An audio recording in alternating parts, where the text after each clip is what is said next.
Hi friends, എല്ലാവർക്കും നിമ്മിസ് വ്ളോഗിലേക്ക് സ്വാഗതം. അപ്പോൾ ഇന്നത്തെ ടോപ്പിക് എന്ന് പറയുന്നത് SCERTയിലെ 9ാം ക്ലാസ്സിലെ അലോഹങ്ങൾ എന്നൊരു ചാപ്റ്ററിൽ ഏറ്റവും പ്രധാനപ്പെട്ട ഒരു ഭാഗമാണ് ഹൈഡ്രജൻ. അപ്പോൾ ഹൈഡ്രജനിലെ പ്രധാന പോയിന്റുകൾ ഏതൊക്കെയാണെന്ന് നോക്കാം. ഫസ്റ്റ് പോയിന്റ്, സൂര്യനിലെയും നക്ഷത്രത്തിലെയും മുഖ്യ ഘടകം ഹൈഡ്രജൻ അന്തരീക്ഷവായുവിൽ വളരെ ചെറിയ അളവിൽ സ്വതന്ത്രാവസ്ഥയിൽ കാണപ്പെടുന്നു. അന്തരീക്ഷവായുവിലെ ഹൈഡ്രജൻ്റെ അളവ് 0.0005%. അടുത്ത പോയിന്റ് എന്താണ്?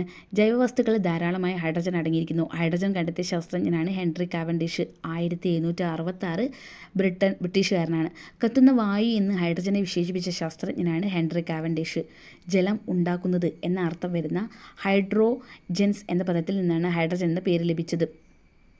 ഹൈഡ്രജൻ ജലത്തേക്കാൾ സാന്ദ്രത കുറവാണ്. അടുത്ത പോയിന്റ് നോക്കാം. ലോഹങ്ങൾ നേർപ്പിച്ച ആസിഡുമായി പ്രവർത്തിക്കുന്നതിൻ്റെ ഫലമായി ഹൈഡ്രജൻ വാതകം സ്വതന്ത്രമാകുന്നു. ലോഹങ്ങളും നേർപ്പിച്ച ആസിഡുമായുള്ള പ്രവർത്തനം ആദേശ രാസപ്രവർത്തനത്തിന് ഉദാഹരണമാണ്. ഒരു സംയുക്തത്തിലെ ഒരു മൂലകത്തെ മറ്റൊരു മൂലകം ആദേശം ചെയ്യുന്ന പ്രവർത്തനമാണ് ആദേശ രാസപ്രവർത്തനം. ഹൈഡ്രജൻ്റെ ചില രാസപ്രവർത്തനങ്ങൾ നോക്കാം. ഹൈഡ്രജൻ ഓക്സിജനിൽ കത്തുമ്പോൾ ഉണ്ടാകുന്ന പദാർത്ഥമാണ് എന്ത്? ജലം. ഹൈഡ്രജന് ഓക്സിജനിൽ കത്തുമ്പോൾ ഉണ്ടാകുന്ന പദാർത്ഥം എന്താണ്? ജലമാണ്. ഹൈഡ്രജൻ ഓക്സിജനിൽ കത്തുന്നത് ഒരു താപമോചക പ്രവർത്തനമാണ്. എന്താണ്? ഒരു താപമോചക പ്രവർത്തനമാണ് എന്ത്? ഹൈഡ്രജൻ ഓക്സിജനിൽ കത്തുന്നത്. ഹൈഡ്രജൻ്റെയും ഓക്സിജൻ്റെയും മിശ്രിതത്തിൽ കൂടി വൈദ്യുതി സ്ഫുലിംഗങ്ങൾ കടത്തിവിടുമ്പോൾ ലഭിക്കുന്ന പദാർത്ഥമാണ് എന്ത്? ജലം. രണ്ടോ അതിലധികമോ ലഘുപദാർത്ഥങ്ങൾ ഉപയോഗിച്ച് ഒരു സംയുക്തം ഉണ്ടാക്കുന്ന രാസപ്രവർത്തനമാണ് സംയോജന രാസപ്രവർത്തനം. എന്താണ്? സംയോജന രാസപ്രവർത്തനം. രണ്ടോ അതിലധികമോ ലഘുപദാർത്ഥങ്ങൾ സംയോജിപ്പിച്ച് ഒരു സംയുക്തമുണ്ടാക്കുന്ന രാസപ്രവർത്തനമാണ് സംയോജന രാസപ്രവർത്തനം. അടുത്ത പോയിന്റ് എന്താണ്? ഹൈഡ്രജൻ്റെയും ഓക്സിജൻ്റെയും തന്മാത്രകൾ സംയോജിച്ച് ജലമുണ്ടാക്കുന്ന സംയോജന രാസപ്രവർത്തനങ്ങൾക്ക് ഉദാഹരണമാണ്. ഹൈഡ്രജനിലും ഓക്സിജൻ്റെയും തന്മാത്രകൾ സംയോജിച്ച് ജലമുണ്ടാക്കുന്ന സംയോജന രാസപ്രവർത്തനത്തിന് ഉദാഹരണമാണ്. അടുത്ത പോയിന്റ് നോക്കാം. അടുത്ത പോയിന്റ് എന്താണ് പറയുന്നത്? അടുത്ത പോയിന്റ് എന്താണ്? സൂര്യപ്രകാശത്തിൻ്റെ സാന്നിധ്യത്തിൽ ഹൈഡ്രജൻ ക്ലോറിനുമായി സംയോജിച്ചുണ്ടാകുന്ന സംയുക്തമാണ് ഹൈഡ്രജൻ ക്ലോറൈഡ്. ഹൈഡ്രജൻ്റെ ഉപയോഗങ്ങൾ എന്തൊക്കെയാണെന്ന് നോക്കാം. അമോണിയ, മെത്തനോൾ എന്നിവയുടെ വ്യാവസായിക നിർമ്മാണത്തിന് എന്തുപയോഗിക്കുന്നു? ഹൈഡ്രജൻ ഉപയോഗിക്കുന്നു. അതുപോലെ അപൂരിത എണ്ണകളെ പൂരിതമാക്കുന്നതിന് ഉപയോഗിക്കുന്നു. ഇന്ധനമായി ഉപയോഗിക്കുന്നു.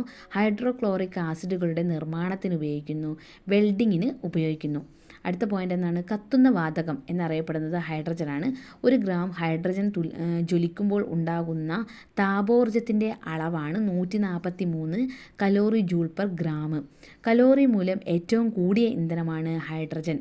പ്രധാനപ്പെട്ട പോയിന്റാണ്. കലോറി മൂലം ഏറ്റവും കൂടിയ മൂലകം ഏതാണ്? ഹൈഡ്രജൻ. 1 യൂണിറ്റ് മാസ് ഇന്ധനം പൂർണ്ണമായും ജ്വലിക്കുമ്പോൾ സ്വതന്ത്രമാകുന്ന താപോർജ്ജമാണ് കലോറിക മൂല്യം. ഹൈഡ്രജൻ വായുവിൽ ജ്വലിക്കുമ്പോൾ ഉണ്ടാകുന്ന ഉൽപ്പന്നം എന്താണ്? ജലം. ഹൈഡ്രജൻ വായുവിൽ ജ്വലിക്കുമ്പോൾ ഉണ്ടാകുന്ന ഉൽപ്പന്നം എന്താണ്? ജലം. ഹൈഡ്രജൻ്റെ ഒരു ഗാർഹിക ഇന്ധനമായി ഉപയോഗിക്കാറില്ല. കാരണം എന്താണ്? ഹൈഡ്രജന് ഒരു ഗാർഹിക ഇന്ധനമായിട്ട് നമ്മൾ ഉപയോഗിക്കാറില്ല. കാരണം എന്താണ്? കാരണം ഹൈഡ്രജൻ സ്ഫോടനത്തോടെ ജ്വലിക്കുന്ന വാതകമാണ്. കത്താൻ സാധ്യതയുണ്ട്, അതുകൊണ്ടാണ് ഉപയോഗിക്കാത്തത്. അതുപോലെ ഹൈഡ്രജൻ സംഭരിച്ച് വയ്ക്കുവാനും വിതരണം ചെയ്യുവാനും പ്രയാസമാണ്. കത്തുമല്ലോ, സ്വയം കത്തുന്ന വാതകമല്ലേ, അപ്പം കത്താൻ സാധ്യതയുള്ളത് കൊണ്ടാണ് അത് നമ്മളെന്താ ഉപയോഗിക്കാത്തത് കേട്ടോ, ഗാർഹിക ഇന്ധനമായിട്ട് ഉപയോഗിക്കാത്തത്. അതുപോലെ നെക്സ്റ്റ് പോയിന്റ് നോക്കാം. ഹൈഡ്രജൻ വാതകവും ഓക്സിജൻ വാതകവും ഉപയോഗിച്ചുകൊണ്ട് പ്രത്യേക സംവിധാനത്തിലൂടെ വൈദ്യുതി ഉൽപ്പാദിപ്പിക്കുന്ന സെല്ലുകളാണ് ഹൈഡ്രജൻ ഓക്സിജൻ ഫ്യൂവൽ സെല്ലുകൾ. എന്താണ്? ഹൈഡ്രജൻ വാതകവും ഓക്സിജൻ വാതകവും ഉപയോഗിച്ച് പ്രത്യേക സംവിധാനത്തിലൂടെ വൈദ്യുതി ഉൽപ്പാദിപ്പിക്കുന്ന സെല്ലുകളാണ് ഹൈഡ്രജൻ ഓക്സിജൻ ഫ്യൂവൽ സെല്ലുകൾ. ഫ്യൂവൽ സെല്ലുകൾ കൊണ്ടുള്ള മേന്മകൾ എന്ന് പറഞ്ഞാൽ മലിനീകരണമില്ല, ഉയർന്ന പ്രവർത്തനക്ഷമത എന്നിവയാണ് ഫ്യൂവൽ സെല്ലുകൾ കൊണ്ടുള്ള മേന്മകൾ. അടുത്ത പോയിന്റ് എന്താണ്? ഫ്യൂവൽ സെല്ലുകൾ ഇപ്പോൾ ബഹിരാകാശ വാഹനങ്ങളിലും അന്തർവാഹിനികളിലും ഉപയോഗിക്കുന്നു. ഫ്യൂവൽ സെല്ലുകൾ എവിടെയൊക്കെയാണ് ഉപയോഗിക്കുന്നത്? ബഹിരാകാശ വാഹനങ്ങളിലും അന്തർവാഹിനികളിലും ഉപയോഗിക്കുന്നത്. എന്തുകൊണ്ടാണ് ഉപയോഗിക്കുന്നത്? മലിനീകരണവുമില്ല, ഉയർന്ന പ്രവർത്തനക്ഷമതയുള്ളത് കൊണ്ടാണ് കൂടുതലായിട്ട് നമ്മൾ ഇത് ഉപയോഗിച്ച് വരുന്നത്. അടുത്ത പോയിന്റ് അഥവാ അടുത്ത ടോപ്പിക് എന്ന് പറയുന്നത് ഓക്സിജനാണ്.